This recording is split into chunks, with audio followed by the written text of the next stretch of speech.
इस केस में हुआ क्या है, यूपीएससी एक प्रिलिमिनरी एग्जामिनेशन लेती है जिसमें आपको बहुत ब्रीफ में बताऊंगा, ज़्यादा टाइम नहीं लूँगा। उसमें 2 पेपर्स होते हैं। पेपर 1 जनरल स्टडीज़ का होता है जिसमेम हिस्ट्री ज्योग्राफी के सवाल आते हैं। पेपर 2 एक एप्टीट्यूड टेस्ट होता है जिसमें comprehension, logical reasoning, analytical ability वो वाले सवाल आते हैं, जिसमें क्लियर कट यूपीएससी की स्टैट्यूटरी नोटिफिकेशन जो कि सिविल सर्विसेज रूल्स के अंडर बनी है वो प्रिस्क्राइब करती है कि जो क्वेश्चंस का लेवल होगा, जो न्यूमरेसी के सवाल होंगे वो क्लास 10th के लेवल के होंगे। ठीक है। अब हमारा ग्रीवियंस कहाँ पे आया, यूपीएससी ने सीसेट का पेपर लिया इस बार उन्होंने, मैं आपको एग्जांपल देता हूँ, एक टॉपिक है परमुटेशन एंड कॉम्बिनेशन। आप किसी एनसीईआरटी, किसी सीबीएसई, आईसीएसई बोर्ड की किताब उठा के देख लीजिए, वो टॉपिक क्लास 11 से स्टार्ट होता है। आपने परमुटेशन के ज़्यादा नहीं तो मैटर कोर्ट में पेंडिंग है तो मैं ज़्यादा डिटेल्स में मेरिट्स पे आर्ग्यू नहीं कर सकता। तो परमुटेशन एंड कॉम्बिनेशन का टॉपिक क्लास 11 से स्टार्ट होता है। मिनिमम से मिनिमम 10 से 12 क्वेश्चन ऐसे हैं जो परमुटेशन कॉम्बिनेशन के डायरेक्ट हैं, वो आपने इस पेपर में पूछे हैं। यूपीएससी के सीसेट का पर्पस समझिए आप, 2015 में 2013 से सीसेट स्टार्ट हुआ, 2013 और 14 में सीसेट क्वालिफाइंग नहीं था तो इसके मार्क्स ऐड होते थे।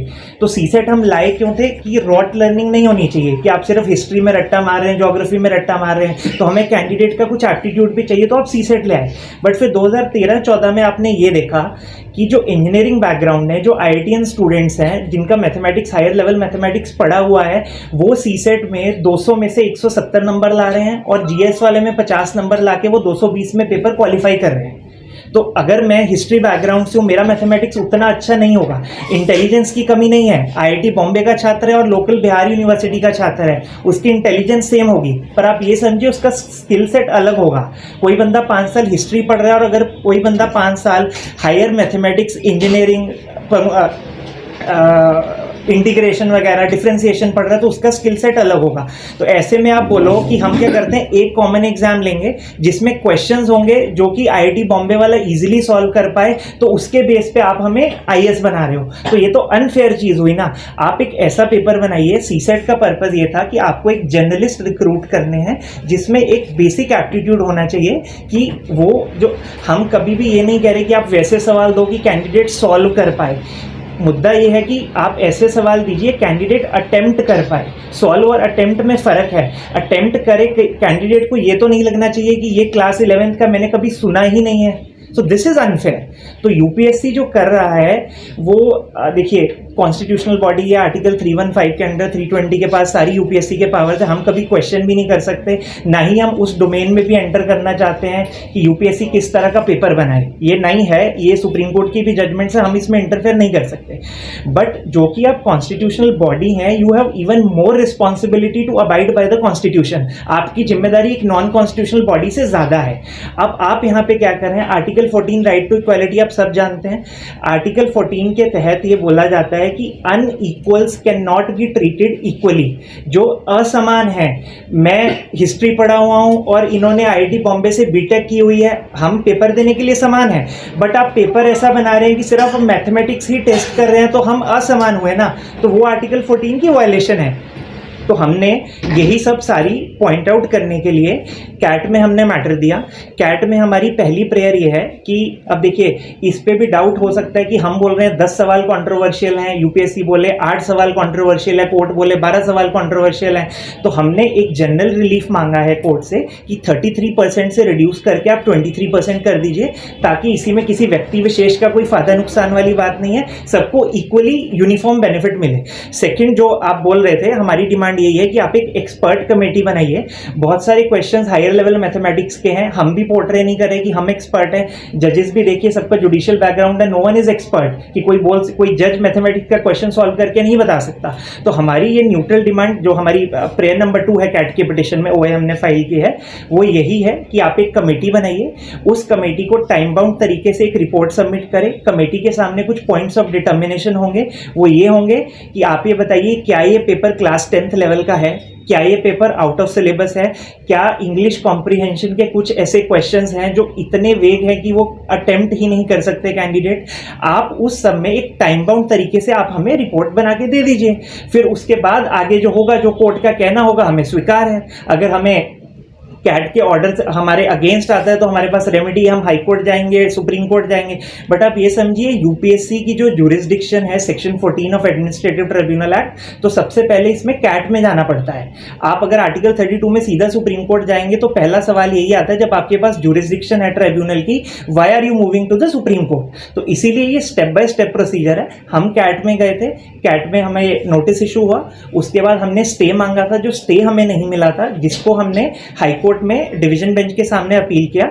डिवीजन बेंच ने हमें स्टे नहीं दिया, बट डिवीजन बेंच ने ये बोला कि मैटर बहुत अर्जेंट है, ये ऑर्डर में लिखा है, तो इसीलिए कैट को आदेश दिया कि आप इसको जल्दी डिसाइड कर दीजिए, एक्सपेडिशियसली डिसाइड कर दीजिए। तो अभी मैटर कैट में पेंडिंग है, वो कैट में आर्ग्यू होगा और हमें पूरा भरोसा है कि 13 को, अभी नेक्स्ट डेट 13 को लगी है, तो 13 को हम मैटर फाइनल हियरिंग के लिए आर्ग्यू करेंगे। ये हमारे रिलीफ्स हैं। और जो भी आप सर पॉइंट बोल रहे थे कमेटी वाला, वो हमारी मेन प्रेयर ही है उस कमेटी। हम भी यही चाहते हैं कि जज से बेटर है कि वो कमेटी इस चीज़ को समझे और अपनी रिपोर्ट सबमिट करे। और एक और बात मैं बोलना चाहूँगा, बात यह है कि कॉन्स्टिट्यूशनल बॉडी है यूपीएससी का। ये बोला जाता है कि देखिए स्टेट सिविल सर्विसेज के एग्जाम्स होते हैं, हम देखते हैं 3-3 साल में रिजल्ट आ रहा है, किसी में करप्शन की एलिगेशन है, कोई प्रोसेस ही 4-4 साल में कंप्लीट हो रहा है। यूपीएससी के मामले में ऐसी कभी एलिगेशंस नहीं रही, इसीलिए यूपीएससी बहुत फेयर तरीके से पूरा प्रोसेस कंडक्ट कराती है। तो इसीलिए कोर्ट को इसमें बिल्कुल भी इंटरफेयर नहीं करना चाहिए। ये एक जनरल नैरेटिव है जो बोला जाता है। आपको याद होगा अनूप बरनवाल का केस था इलेक्शन कमीशन ऑफ इंडिया का, जिसमें सुप्रीम कोर्ट ने बोला था, तो उस टाइम भी यही था कि हमारा इलेक्शन कमीशन इतना अच्छा है, हम बाहर डेमोक्रेसी के लिए इलेक्शंस करवाते हैं, कभी उस तरह के एलिगेशंस नहीं रहे। We have been a fair transparent body with respect to election commission. But supreme court ने उसमें इंटरफेयर किया। सुप्रीम कोर्ट ने बोला चीफ इलेक्शन कमिश्नर एक कमेटी अपॉइंट करेगी। वो क्यों बोला सुप्रीम कोर्ट ने? ताकि लोगों का ट्रस्ट बना रहे। ये जो यूपीएससी है ये स्टूडेंट्स के लिए ही तो है। आप स्टूडेंट्स को रिक्रूट कीजिए, आपको जो पूछना है पूछिए। आपको अगर आप बोलते हैं कि नहीं हमें आईएएस ऑफिसर वैसा चाहिए जिसको एडवांस लेवल ऑफ मैथमेटिक्स भी आना चाहिए, तो आप अपने सिलेबस में लिख दीजिए। लॉ में एक कॉन्सेप्ट होता है लेजिटिमेट एक्सपेक्टेशन, कि अगर मैं किसी पेपर में बैठ रहा हूं तो मेरे को ये तो एक लेजिटिमेट एक्सपेक्टेशन होना चाहिए ना कि आप मेरे से सिलेबस से पूछेंगे। ऐसे तो फिर आप कुछ भी पूछ सकते हैं। अभी आपने परमुटेशन पूछा, आप डेरिवेशन पूछ लीजिए, आप पिजन होल थ्योरम पूछ लीजिए जो डिस्क्रीट बीटेक के मैथमेटिक्स में है। तो अब ये कह देना कि पेपर टफ है तो सबके लिए टफ है, ये आर्ग्यूमेंट नहीं है। सबके लिए टफ नहीं है ये पेपर।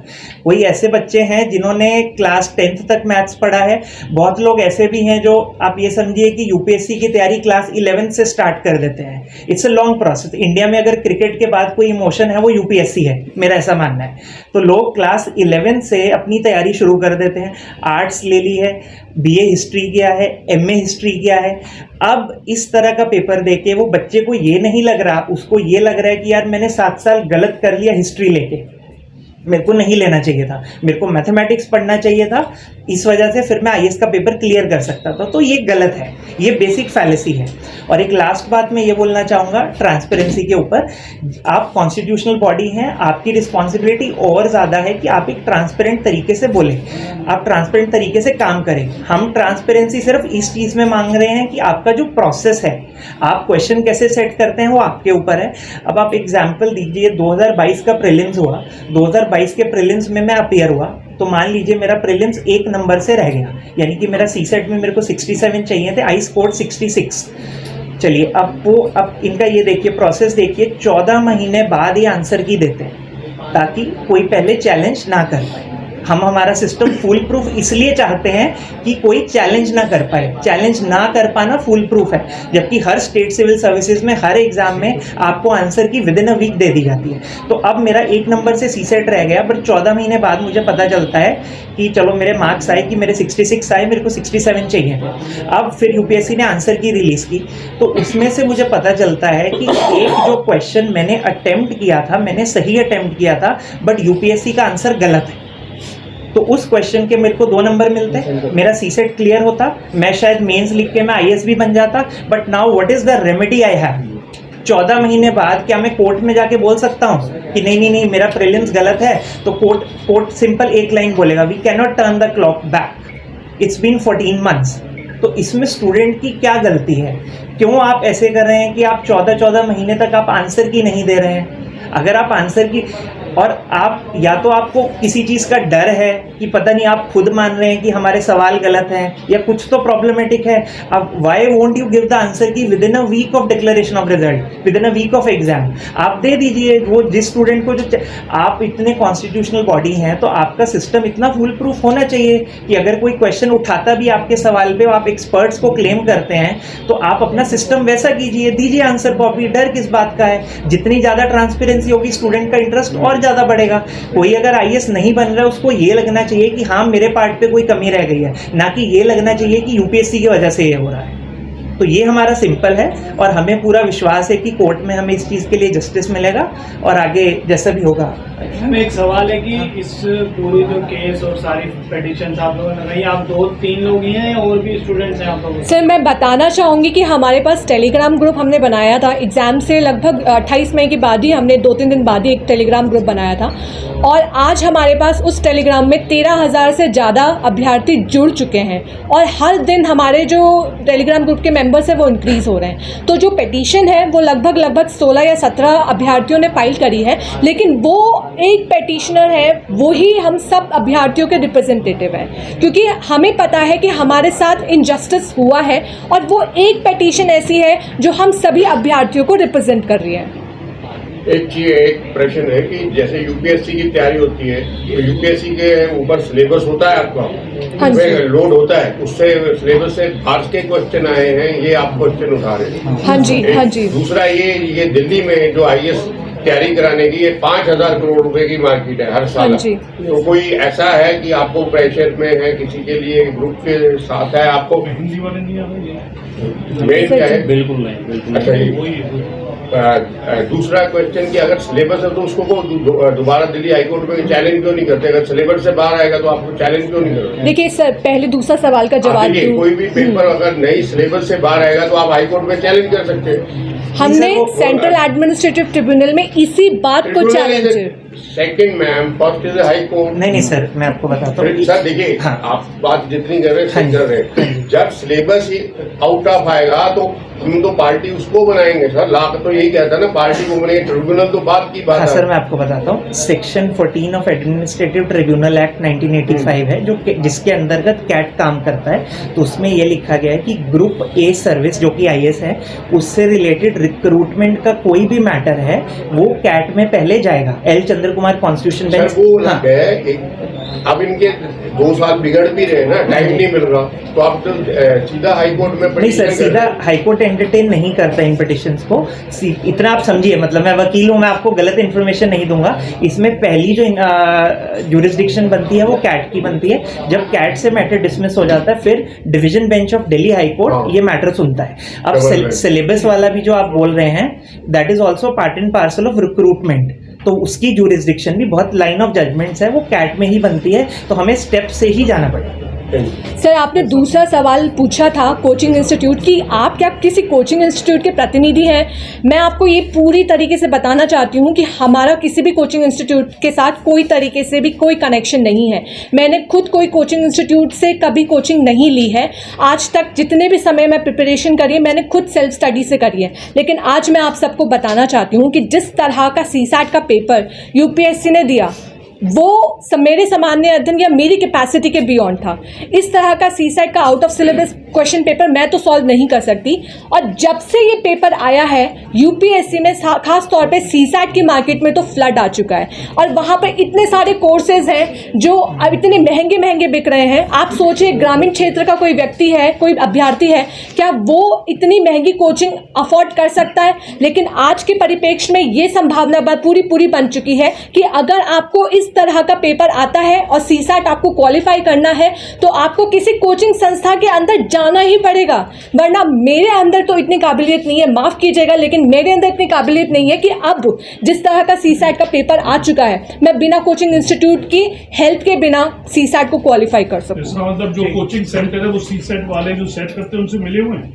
हाँ जी। आपको बोल रही है ना कि जो अभी आएगा तो बिना कोचिंग के आप सी सेट क्लियर नहीं कर पाएंगे। हाँ जी। तो ऐसा तो नहीं कि कोचिंग वालों की कुछ कॉन्स्पिरेसी हो, जैसे हमारे सज्जन बता रहे हैं कि 5 करोड़ इंडस्ट्री है। दिल्ली सर ये तो हम लोग इस बारे में नहीं कह सकते। 500 करोड़ की अभी तो मैडम कह रहे हैं कि वो उसके लिए तो हमें कोचिंग जाने का सर, जीरो ऊपर नीचे तो हो ही जाता है। सर इसका आंसर सीधा सा ये है सर कि paper day by day complex होता जा रहा है सर, और उस पेपर को क्वालिफाई करने के लिए हमें उस तरीके के सवाल से गुजरना होगा।